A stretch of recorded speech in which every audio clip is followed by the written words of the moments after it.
स्मर्ल परिवार बस एक नई शुरुआत चाहता था। वे वेस्ट पिटसटन, पेंसिल्वेनिया चले गए। साल था 1974। जैक और जेनेट स्मर्ल एक खुशहाल जिंदगी की उम्मीद कर रहे थे।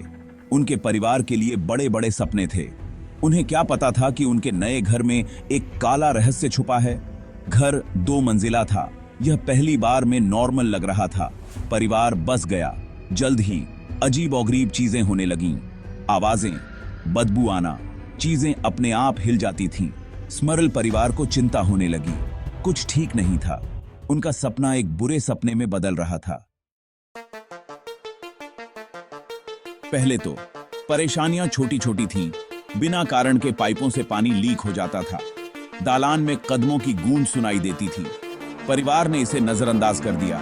उन्होंने सोचा कि यह पुराना घर सेटलिंग कर रहा है, लेकिन घटनाएं और भी ज्यादा होने लगीं। वे और भी इंटेंस हो गईं। एक दिन घर में एक भयानक बदबू फैल गई। यह सड़ते हुए मांस जैसा था। बदबू कई दिनों तक रही। इससे परिवार के लोग बीमार हो गए। वस्तुएं अपने आप हिल जाती थीं। दरवाजे जोर से बंद हो जाते थे। स्मर्ल परिवार को पता था कि कुछ गड़बड़ है। यह कोई साधारण घर नहीं था। जैसे जैसे समय बीतता गया, घर में डरावनी घटनाएं बढ़ती गईं। पैरानॉर्मल एक्टिविटी भयानक होती गई। अजीब आवाजें और रहस्यमयी परछाइयां हर कोने में दिखाई देने लगीं। घर में मौजूद एंटिटी और भी ज्यादा बोल्डर हो गई। यह अब हर समय महसूस की जा सकती थी। इसने परिवार पर फिजिकली अटैक करना शुरू कर दिया। हर रात कोई न कोई सदस्य इसका शिकार बनता। जैक स्मर्ल मुख्य निशाना थे। वह हमेशा डर के साए में जी रहे थे। उन्हें उनके बिस्तर से फेंक दिया गया था। यह घटना इतनी अचानक होती कि वह कुछ समझ भी नहीं पाते। उन्हें अनसीन ताकतों द्वारा खरोंच दिया गया था और चोट लगी थी। उनके शरीर पर निशान रह जाते थे। जेनेट स्मर्ल को भी सताया गया था। वह भी इस भयानक अनुभव से गुजर रही थी। उन्होंने अपनी त्वचा पर बर्फीले हाथों को महसूस किया। यह स्पर्श इतना ठंडा था कि उनकी रूह कांप जाती। उन्हें हवा में उठा लिया गया था।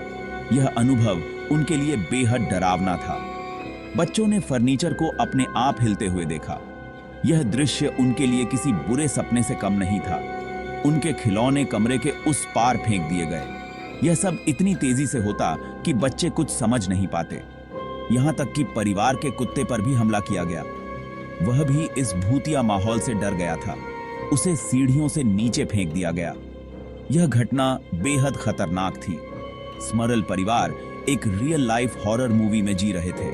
हर दिन उनके लिए एक नई चुनौती लेकर आता था। हताश होकर स्मर्ल परिवार ने मदद मांगी। उन्होंने प्रसिद्ध पैरानॉर्मल इन्वेस्टिगेटर्स एड और लॉरेन वॉरेन से संपर्क किया।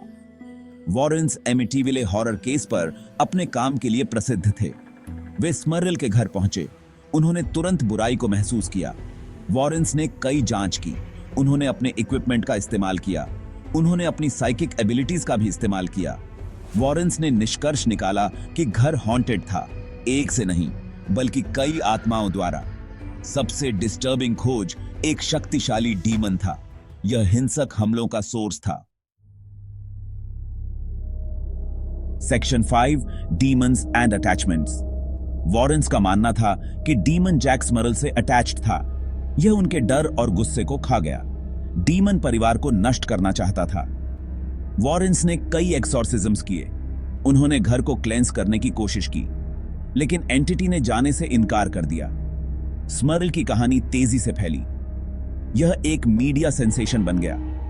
लोग परिवार की टेरिफाइंग आपबीती से हैरान थे। हालांकि सभी ने स्मर्ल परिवार की बातों पर विश्वास नहीं किया।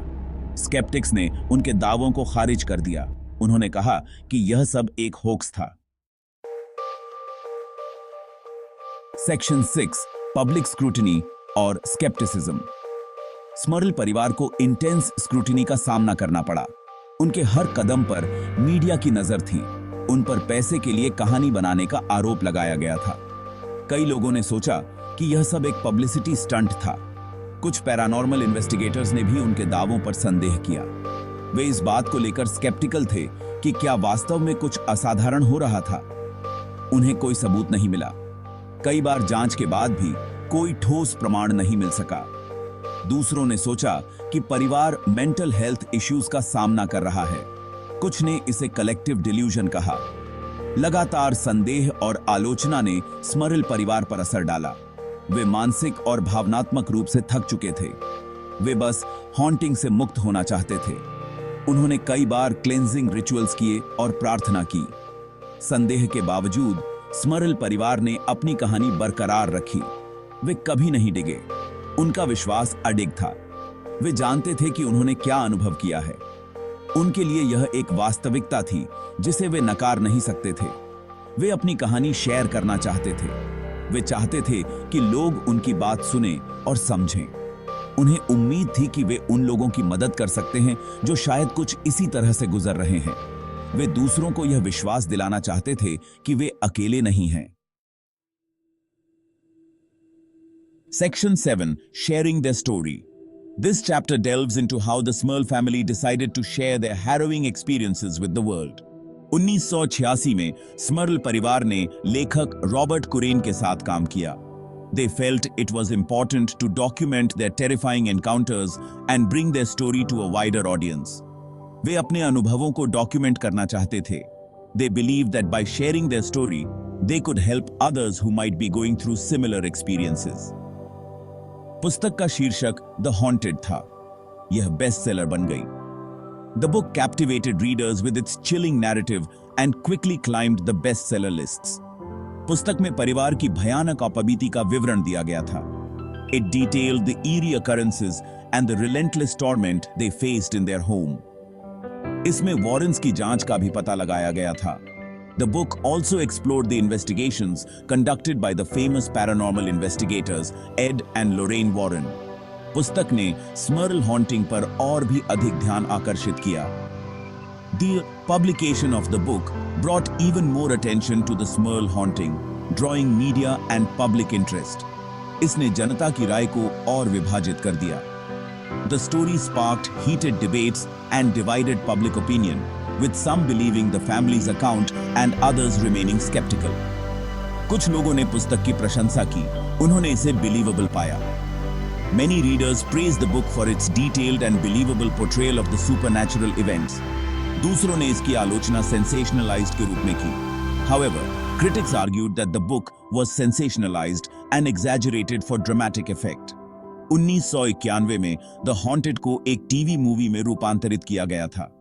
In 1991, the book was adapted into a TV movie, bringing the Smurl family's story to an even larger audience. इसमें जेफरी डेमन और सैली किर्कलैंड ने अभिनय किया था।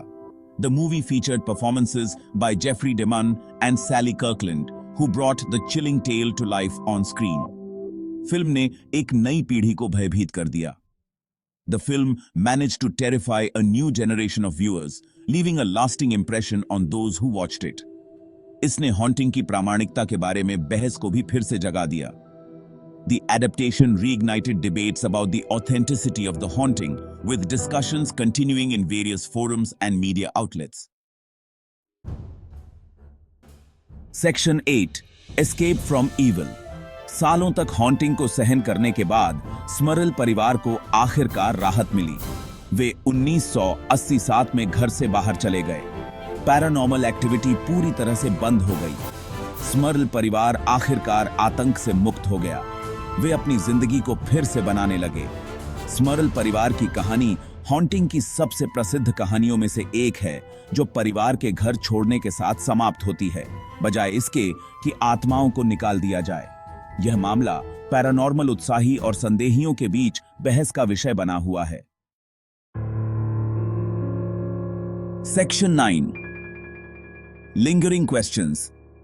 स्मर्ल परिवार के जाने पर हॉन्टिंग क्यों बंद हो गया? क्या एंटिटी का परिवार से कोई स्पेसिफिक अटैचमेंट था?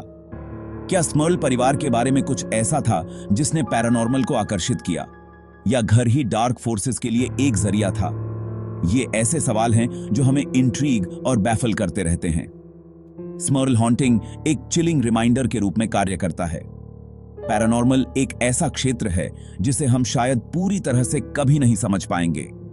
यह एक रिमाइंडर है कि सबसे साधारण जगहों पर भी अंधेरा छिपा हो सकता है।